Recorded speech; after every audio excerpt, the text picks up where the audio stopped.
Tenth का विद्यार्थी जो इस बार एग्जाम 2026 में देने जा रहे हैं उनके लिए बहुत इंपॉर्टेंट एमसीक्यू ऑब्जेक्टिव लेकर आए हैं जो एग्जाम के लिए बहुत इंपॉर्टेंट है और यहीं से प्रश्न देखने को मिलेंगे। ठीक है, हम लोग सारे सब्जेक्ट का वीडियो लेकर आ रहे हैं और इसको स्किप मत करना, कंटिन्यू देखना और एग्जाम के लिए बहुत इंपॉर्टेंट है। ऐसा ही प्रश्न देखने को मिलेगा एग्जाम हॉल में। तो चलिए शुरू करते हैं। पहला क्वेश्चन पे आते हैं। यह करा द्विघात 6x² - 11x + 3 के मूलों का योग निम्नलिखित में से कौन होगा? 11/6, 6/11, 7/6 या -11/6। अब यहाँ देखो, यहाँ एक समीकरण दे दिया है और समीकरण दे दिया, पूछ दिया है मूलों का योग। तो मूलों का योग का फॉर्मूला होता है, योग का फॉर्मूला होता है -b/a। ठीक है, अब यहाँ फॉर्मूला तो आ गया -b/a और यहाँ नोट कैसे करना है ABC। अब यहाँ देखो, इसके जो आगे वाला अंक है इसको मान लेंगे A, इसको मान लीजिए B और इसको मान लीजिए C, जिसमें x y नहीं लगा है। ठीक है, तो चलो A बराबर कितना हो गया 6, B बराबर -11, C बराबर 3। तो योग का फॉर्मूला होता है -b/a। तो -b का मान कितना है -11 और A का मान कितना है 6। A का मान कितना था 6। तो देखो माइनस माइनस क्या हो जाएगा, +11/6। ऑप्शन हो जाएगा क्या, A हो जाएगा। ठीक है ना, A हो जाएगा। नेक्स्ट क्वेश्चन पे चलते हैं हम लोग। यहाँ का समीकरण x² - 2x + 1 = के मूल निम्नलिखित में से कौन सा होगा? यानी कह रहा है इसको हल करना है, हल करने के बाद x का मान कौन आएगा वो आपको चेक करना है। यहाँ ऑप्शन दिया गया है। तो अब यहाँ देखो, क्वेश्चन था x² - 2x + 1 = 1। ठीक है, अब देखो बराबर की इस तरफ से सेम काट देते हैं, है ना, घटता भी। तो यहाँ बच गया x² - 2x = 0। अब ये दोनों में कॉमन ले लेंगे x दोनों में कॉमन है। ठीक है ना, यानी x को बारी बारी से भाग दे देंगे। तो x² में x कॉमन लेंगे तो x बचेगा, x यहाँ -2x में x से कॉमन लेंगे तो यहाँ x कट के तो क्या बचा, 2 बचेगा बराबर 0। यहाँ गुना है। अब यहाँ देखिए x का भी 0 है और x - 2 का भी 0 है। तो इसको दो पार्ट में बांट लो। तो यहाँ हम कर सकते हैं x बराबर 0, इसका x बराबर 0 और यहाँ देखो x - 2 बराबर 0। तो ये यहाँ माइनस से इधर गया तो क्या हो जाएगा, प्लस हो जाएगा। यानी आंसर आ गया 0,2। ठीक है, ऑप्शन कौन हो जाएगा, डी हो जाएगा, 0,2 हो जाएगा। नेक्स्ट क्वेश्चन पे चलते हैं हम लोग। यहाँ करा विवर्तक। यहाँ देखिए समीकरण x² + bx + c = 0 का विवर्तक कौन होगा? ठीक, तो कह रहा है विवर्तक यानी विवेचक। विवेचक निकालने के लिए पूछ दिया है या विविक्तीकरण पूछ देगा। ठीक है, ध्यान रखो। तो विवेचक यानी d का मान निकालना है। तो d का मान क्या होता है, फॉर्मूला होता है b² - 4ac। विवेचक का फॉर्मूला होता है। अब यहाँ देखो, यहाँ दिया है क्या है, समीकरण ax² + bx + c = 0 है। अब यहाँ देखिए, इसको नोट कीजिए, x² के आगे वाला को a, यानी a बराबर a ही दिया है और x के आगे जो b है यानी b बराबर b दिया है और c बराबर c दिया है यहाँ। ठीक है ना, ये ABC ही नोट की फॉर्म में करना है। तो यहाँ पे हम लोग d बराबर फॉर्मूला है b² - 4ac। तो b का मान कितना है, b² - 4, a का मान क्या है a और c का मान है c। यानी विवेचक यहाँ आ गया b² - 4ac। ठीक है ना, तो डी ऑप्शन हो जाएगा b, b² - 4ac यानी विवेचक का ही फॉर्मूला निकल गया। नेक्स्ट क्वेश्चन पर चल रहा है। यहाँ देखिए कह रहा है कि x² + bx + c = 0 के मूल वास्तविक एवं समान हो तो शर्त होगी।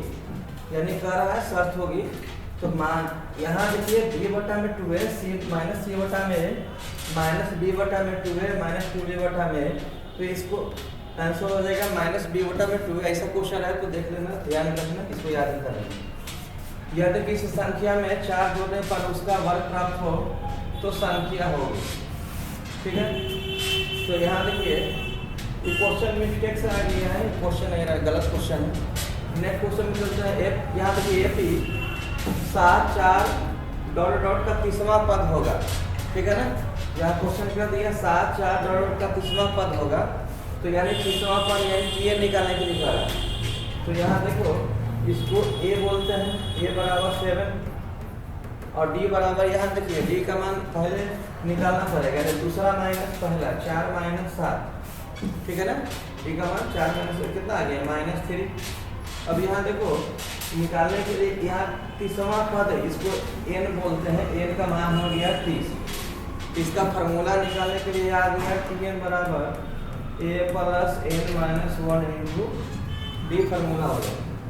a का मान कितना है 7, n का मान कितना है 30 -1 है ना, इंटू डी का मान कितना है 4 में 7 में -3 यहाँ आगे ये फार्मूला पर रख दिए है ना, ए एन डी जो भी था।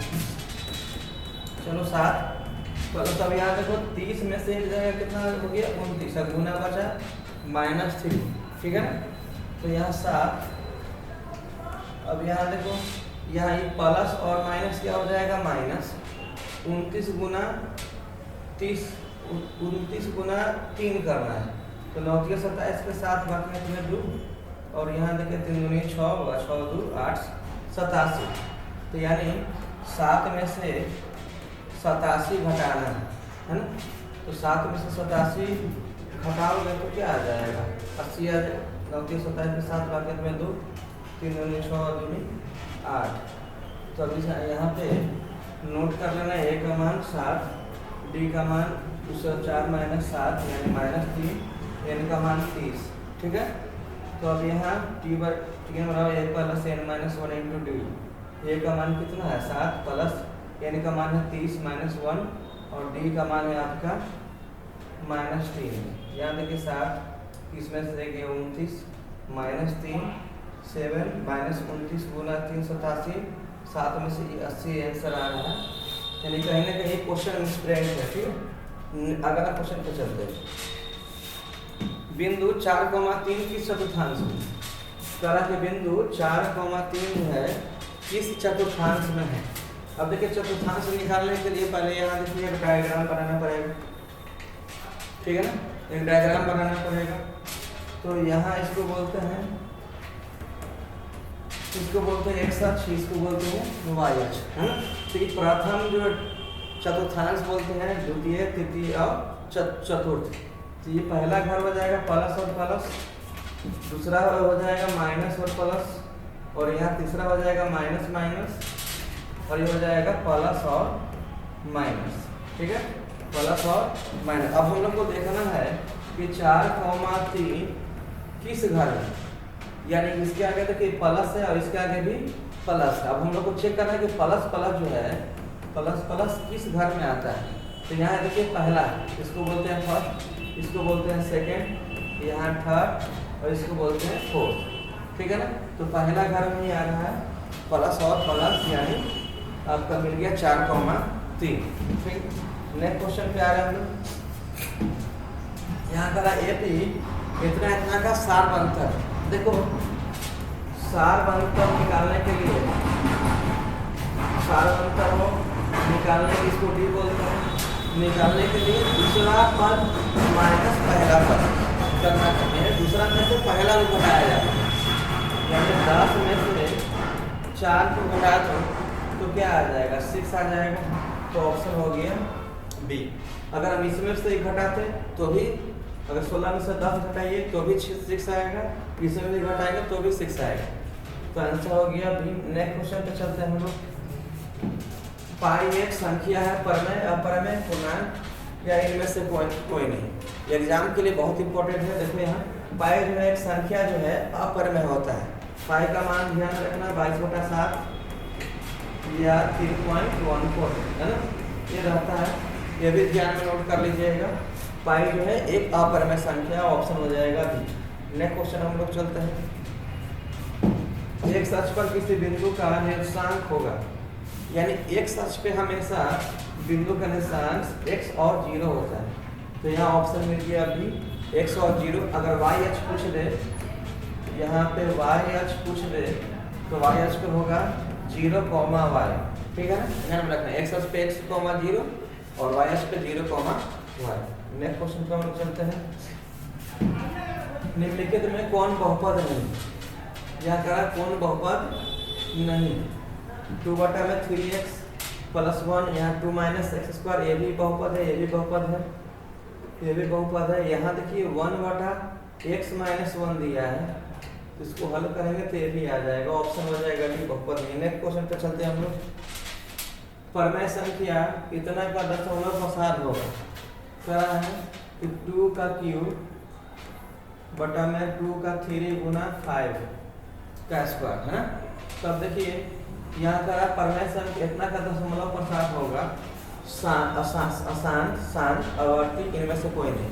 इसको पकड़ने के लिए इसको हल कीजिएगा तो 2 का क्यूब कितना आ जाएगा 8 बटा में 2 का 3 कितना हो जाएगा 8, 5 का स्क्वायर कितना होगा 25, तो यानी 8/25 गुना 8 कितना हो जाएगा 200।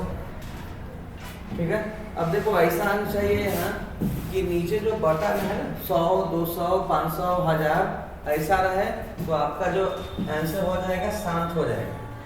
ठीक है ना, दशमलव प्रसार हमेशा शांत कराता है। तो नेक्स्ट क्वेश्चन पे हम लोग चलते हैं। दो रैखिक समीकरण का हल होगा 0, 2, 1, इनमें से कोई नहीं। करा कि दो रैखिक समीकरण का हल हमेशा 2 होगा। नेक्स्ट क्वेश्चन पे चलते हैं हम लोग।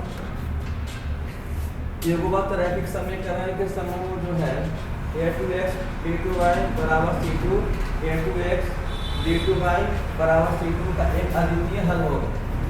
ठीक है, तो अद्वितीय हल होने का मतलब यहाँ देखो, यहाँ ऑप्शन में a1/a2 बराबर b1/b2, a1/a2 बराबर नॉट इक्वल टू b1/b2।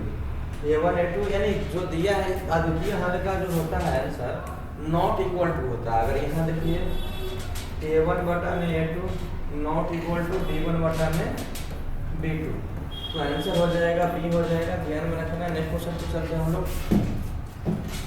वृत्त के केंद्र पर बना कोण, वृत्त के केंद्र पर बना कोण कितना डिग्री का होता है? 90, 180, 360, 70, सभी लोग जानते हैं 360 डिग्री का होगा। नेक्स्ट क्वेश्चन पे चलते हैं हम लोग।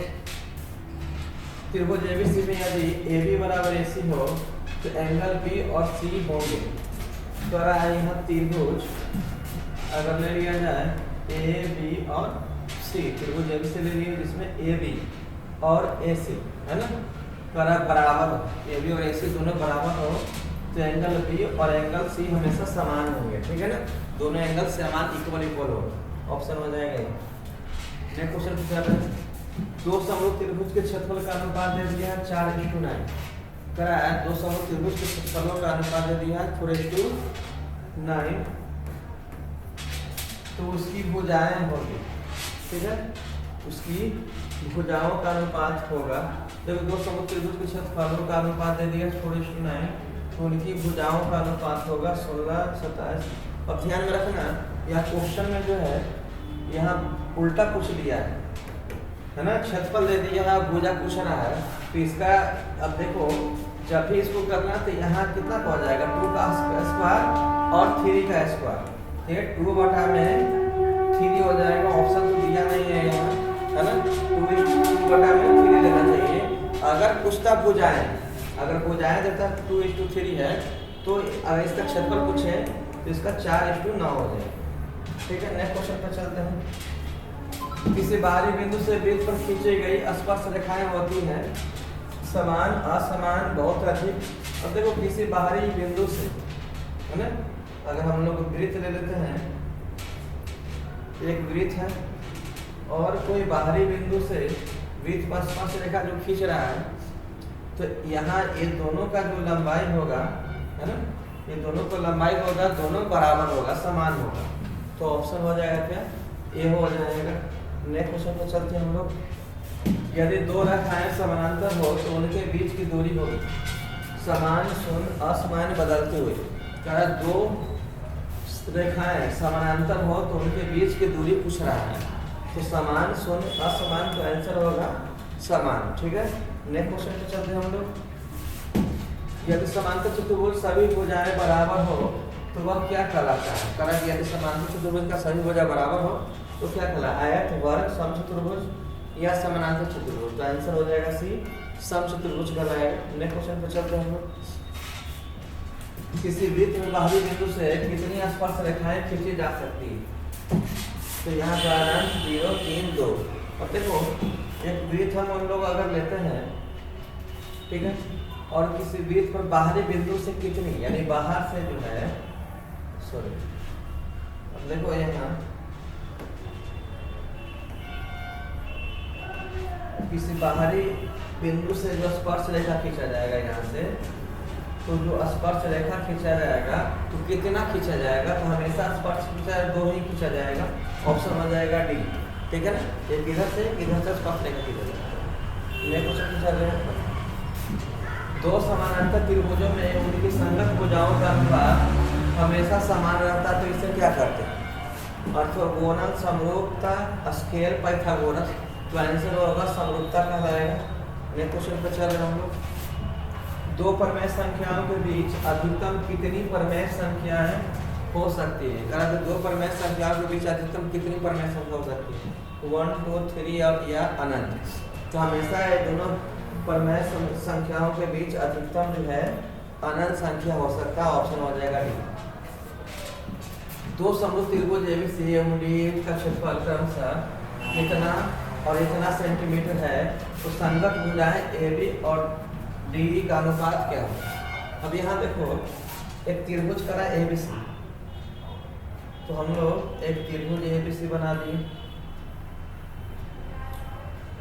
त्रिभुज ABC बना दिए, और यहाँ नाम रख देते हैं ABC बना दिए, और यहाँ करा त्रिभुज DE का क्षेत्रफल कर रहा है, एक और त्रिभुज कर रहा है। अगर एक और त्रिभुज बना रहे हैं DEF, ठीक है ना, तो इन दोनों का क्षेत्रफल कितना दिया है? इसका 392 और इसका दिया है 200। इसका 392, इसका 200 दिया है। तो AB और BE का अनुपात क्या होगा? ठीक है, तो इसको निकालने के लिए एक टेक्निक बता रहे हैं। इसका एरिया और इसका एरिया, यानी दोनों क्षेत्रफल का अनुपात कर देंगे। तो 392 बटा में है 200, ठीक। अब इसको काटिए, 2 से कटेगा 100 मंथ में, और ये 2 से कटेगा 196, 196 मंथ में। अब यहाँ देखिए क्या बच गया? 196 बटा में 100, ठीक है ना। तो अब जब भी निकालते हैं हम लोग, तो यहाँ देखिए अनुपात करा था AB और DE, यानी इसको इधर कर दीजिएगा AB का स्क्वायर बटा में DE का स्क्वायर, यानी AB बटा में DE का स्क्वायर। तो यहाँ 196 बटा में 100 बराबर AB का स्क्वायर बटा में DE का स्क्वायर। अब यहाँ देखो 196 बटा 100, तो इसको हम कर सकते हैं 14 बटा में 10 का स्क्वायर, है ना। 14 बटा 10 का स्क्वायर इतना आता है। चलो इसका लिख देते हैं AB का स्क्वायर बटा में DE का स्क्वायर, ठीक है। अब यहाँ देखिए, तो स्क्वायर कट गया, तो यहाँ क्या बचा? 14 बटा में 10 बराबर AB बटा में DE। 2 से काटिए 7, 2 से काटो 5, तो 7y 5 बराबर AB बटा में DE आ गया, है ना।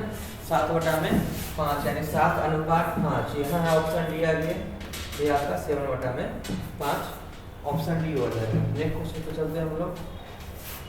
यहाँ का 9 sec square theta minus 9 tan square theta का मान क्या होगा? यानी यहाँ क्वेश्चन दे दिए है 9 sec square theta minus 9 tan square theta का मान क्या होगा? इसमें देखिए 9 कॉमन दोनों में, 9 कॉमन ले लो, 9 कटेगा तो क्या बचा? Sec square theta. ये भी 9 से 9 भागा दे दिए तो क्या बचा? tan square theta. तो 9 यहाँ गुना है sec square theta minus tan square theta, क्या आ गया? 1। यानी 9 गुना 1 किए तो क्या आ गया? 9, ठीक है ना। तो ऑप्शन हो जाएगा बी हो जाएगा। नेक्स्ट क्वेश्चन पूछा रहे हम लोग। सेक स्क्वायर A माइनस 1 का मान होगा tan square cot square sin square cos square, ठीक है, cos है। अब यहाँ देखो एक फार्मूला होता है sec square A minus tan square A बराबर 1, ये फार्मूला है। अब यहाँ हम लोग इसको इधर और इसको इधर कर रहे हैं, तो सेक स्क्वायर A माइनस 1 इधर लाया प्लस है तो माइनस, इसको माइनस इधर उधर करें तो प्लस हो गया, tan स्क्वायर ए कर दिया ना, माइनस इतना कर दिया tan स्क्वायर ए। अब यहाँ देखिए sec स्क्वायर ए -1 बराबर आगे फॉर्मूला tan स्क्वायर ए, यहाँ sec स्क्वायर ए -1 बराबर फॉर्मूला हो गया tan स्क्वायर ए, ऑप्शन हो गया है। नेक्स्ट क्वेश्चन पे चल रहा हूँ। tan 30 का मान क्या होता है? tan 30, तो tan 30 का हमेशा हो जाएगा 1/√3 हो जाएगा। नेक्स्ट क्वेश्चन पे चल रहे हैं। tan इसको 36 बटा में cos 54 का मान क्या होगा? देखो tan स्क्वायर 36, तो यहाँ cot स्क्वायर 54 का मान क्या आएगा? अब ये दोनों में से कोई एक को चेंज कर देंगे 90 माइनस थीटा को चेंज कर रहे हैं tan स्क्वायर। देखो इसको 90 में से हम 54 घटाएंगे तो 36 आएगा, यानी हम लोग 36 को 90 माइनस 54 करने जाए, ठीक है ना। अब बटा में इसको छोड़ दो, बटा में हम छोड़ दिए cot स्क्वायर 54, ठीक। तो अब देखिए tan 90 माइनस थीटा तो क्या होता है? cot थीटा फॉर्मूला है, थीटा का मान क्या है? 54। याद समझना गौर से, tan 90 माइनस ये 90 minus theta equal to cot theta होता है, थीटा की जगह 54 है। अब बटा में क्या था? cot square 54। अब यहाँ कट गया तो क्या मतलब है? एक मतलब कट गया तो यहाँ आ गया वन, ऑप्शन हो गया क्या? ए हो गया। समझ में आ गया? नेक्स्ट क्वेश्चन हम लोग करते हैं। यहाँ देखो √3 sec थीटा बराबर 2 है ना, यहाँ स्क्वायर नहीं होगा, ध्यान रखना। यहाँ क्वेश्चन है √3 sec थीटा बराबर 2, तो करा थीटा का मान क्या होगा? अब यहाँ देखो sec थीटा बराबर 2 बटा में क्या लाएंगे? √3, ठीक है ना। sec थीटा बराबर क्या? 2 बटा में √3 लाएंगे, तो sec थीटा बराबर sec कितना का मान 2 बटा √3 होता है, तो sec 30 का मान 2 बटा में √3 होता है, तो sec से कट गया तो थीटा बराबर 30 डिग्री, ऑप्शन हो गया बी, सॉरी ऑप्शन हो गया बी, 3 डिग्री आंसर आ रहा है। नेक्स्ट क्वेश्चन पे हम लोग चल रहे हैं। यहाँ कर रहा है √2 cos थीटा है ना, √2 cos थीटा बराबर 1, √2 cos थीटा बराबर 1, तो थीटा का मान होगा ऐसे ही, उसको भी हल करना है। तो cos थीटा बराबर 1 बटा में ये रूट कहाँ आ जाएगा? √2 नीचे आ जाएगा। अब यहाँ ध्यान रखना cos थीटा बराबर cos कितना का मान 1/2 होगा, यानी cos कितना बैठा है कि मान 1/2 होता है, तो cos 45 का मान क्या हो जाएगा? 1/2 हो जाएगा। तो cos कट गया, थीटा बराबर कितना डिग्री? 45 डिग्री। यहाँ ऑप्शन हो गया अभी थीटा का मान 45 डिग्री। नेक्स्ट क्वेश्चन पे चलें। tan 90 माइनस से क्या होगा? एक फॉर्मूला है, डायरेक्ट हो जाएगा cot है, ठीक है ना।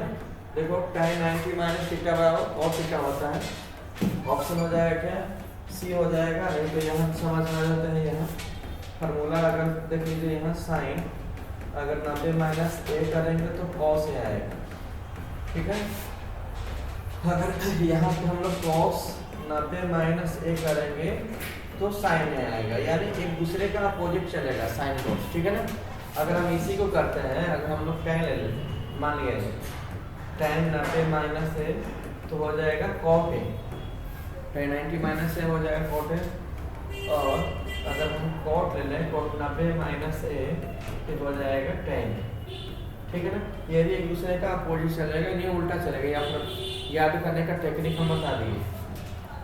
और भी दो है, यहाँ से 90 माइनस ए करेंगे तो यह आ जाएगा कोसेक ए, ठीक है। और अगर हम कोसेक को कर रहे हैं ना, कोसेक को कर रहे हैं, कोसेक 90 माइनस ए कर रहे हैं तो क्या आ जाएगा? सेक ए, ठीक। तो एक दूसरे का ये दोनों अपोजिट चलेगा, इसको ध्यान से, नहीं तो कहीं स्क्रीनशॉट लेकर के नोट कर लीजिए, इंपॉर्टेंट है, एग्जाम हॉल में पूछता है। नेक्स्ट क्वेश्चन पे चलते हैं हम लोग। यहाँ कर रहा है साइन थीटा, ठीक है, और साइन थीटा बराबर cos थीटा, ठीक। तो यहाँ देखो साइन थीटा बराबर cos थीटा दे दिया क्वेश्चन, तो कह रहा है कि थीटा का मान क्या है? साधारण क्वेश्चन है, अगर हम इसको किसी को बटा 1 किसी को बटा 1 करते हैं, ठीक। अब यहाँ देखिए, अब हम लोग क्रॉस मल्टीप्लिकेशन कर रहे हैं, तीसरा से गुना कर रहे हैं। तो यहाँ साइन थीटा गुना 1, तो यहाँ साइन थीटा cos थीटा गुना 1 तो cos थीटा था। अब हम क्या कर रहे हैं, यहाँ साइन थीटा है, cos थीटा गुना 1 करेंगे तो क्या आ जाएगा, cos थीटा। ध्यान रखना, cos थीटा गुना 1 भी तो cos थीटा। अब बराबर यहाँ क्या बचा, 1/1। तो अब साइन बाय cos क्या हो जाएगा, tan थीटा बराबर 1। अब यहाँ देखो tan थीटा बराबर tan, अच्छा यहाँ 1 को हम लोग tan 45 लिख सकते हैं। अब देखो tan 45 का मान होता है 1, तो 1 की जगह हम लोग बैठा दिए tan 45। अब tan कट गया तो थीटा का मान आ गया 45 डिग्री, ऑप्शन हो गया सी। ठीक है, नेक्स्ट क्वेश्चन पे चल रहे हैं। अब यहाँ देखो sin square 22 plus cos square 22 का मान होगा, तो ध्यान रखना एक फार्मूला है sin स्क्वायर थीटा प्लस में cos स्क्वायर थीटा बराबर 1 होता है। तो यहाँ देखिए थीटा की जगह पे 22 दे दिए, यानी sin square 22 plus cos square 22, यहाँ भी हो जाएगा ऑप्शन, आंसर क्या हो जाएगा 1। ठीक है, देखिए थीटा सेम से बनाना चाहिए, 22 रहना चाहिए, तो आंसर हो जाएगा 1, डी हो जाएगा। नेक्स्ट क्वेश्चन पे चल रहे हैं। √2 किसके बराबर, करा कि √2 जो है किसके बराबर, tan 60 cos 45 sin 30 या 1/sin 45। अब सब का मान निकालेंगे तो पता चलेगा किसके बराबर। tan 60 का मान होता है √3, ये तो नहीं होगा। cos 45 का मान होता है 1/√2, ये भी नहीं होगा, क्योंकि हमको चाहिए क्या, हमको चाहिए √2। ठीक है, sin 30 इसका मान हो जाएगा 1/2, है ना, तो ये भी नहीं होगा। अब यहाँ देखो 1/sin 45, अगर हम करें 1/sin 45 डिग्री। अब यहाँ देखिए 1/sin 45 का मान क्या होता है, 1/2। sin 45 का मान 1/2 होता है, तो 1 गुना इसको क्रॉस मल्टीप्लिकेशन करो तो यहाँ हो जाएगा √2/1। ठीक है ना, तो √2 गुना 1 तो √2/1 बराबर √2 हो जाएगा। ऑप्शन हो यहाँ देखिए √2 आ रहा है आंसर, तो ऑप्शन हो जाएगा डी। समझ में आ गया। नेक्स्ट क्वेश्चन पे चल रहे हैं। 1/√3 सीरीज किसके बराबर है, और यहाँ देखो ऑप्शन दे दिया 5, sin π/3 6/π/3 tan π/6 और यहाँ cos π/6। तो यहाँ देखो पहला को अगर हम हल कर रहे हैं ऑप्शन ए को, तो sin पाई का मान कितना होता है, पाई का मान क्या है, यहाँ ऑप्शन चलो हम हल करते हैं। ठीक है, sin π/3 है, तो sin पाई का मान होता है 180/3। यहाँ देखो sin का मान, सॉरी पाई का मान 180 होता है, 180 को 3 बैठाना पड़ेगा, 22/7 नहीं ले रहे हैं, तो 3 से कट जाएगा क्या, 60 मतलब, तो क्या आ गया sin 60, है ना। तो sin 60 का मान क्या होता है, √3/2, लेकिन आंसर क्या चाहिए 1/√3, तो ये तो होगा नहीं। ठीक है ना। अब यहाँ आ जाइए और ऑप्शन बी में हम लोग देख रहे हैं बी को, तो 6 cos π/3। ठीक, तो 6 यहाँ देखो गुना है, cos पाई का मान कितना बैठाएंगे 180/3। अब यहाँ देखो काट दो क्या मतलब 60 मतलब, तो 6 गुना cos 60, cos 60 का मान क्या होता है, cos 60 का मान हो जाएगा 1/√3, पे ये भी आएगा, ये भी होगा। ठीक है, तो यहाँ देखो ऑप्शन सी में दिख रहा है tan π/6, tan π/6, तो tan पाई का मान होता है 180/6, क्या मतलब है 30 मतलब है, तो यहाँ आ गया tan 30। अब यहाँ ध्यान रखना tan 30 का मान क्या होता है 1/√3, tan 30 का मान हो जाएगा 1/√3 ही चाहिए था, तो ऑप्शन हो जाएगा सी, tan π/6। उसको नोट करते चलना या अपना देखते चलना। तो ऐसा ही वीडियो हम सीरीज बाय सीरीज कंटिन्यू लेकर आ रहे हैं। एग्जाम से पहले सारा MCQ एग्जाम में देखने को मिल जाएगा और यहीं से प्रश्न दिखेगा। ठीक है ना, इसको डायरेक्ट करके ही जाना, और चैनल को लाइक, सब्सक्राइब और शेयर जरूर कर दीजिए। धन्यवाद। नेक्स्ट वीडियो जल्द ही आएगा।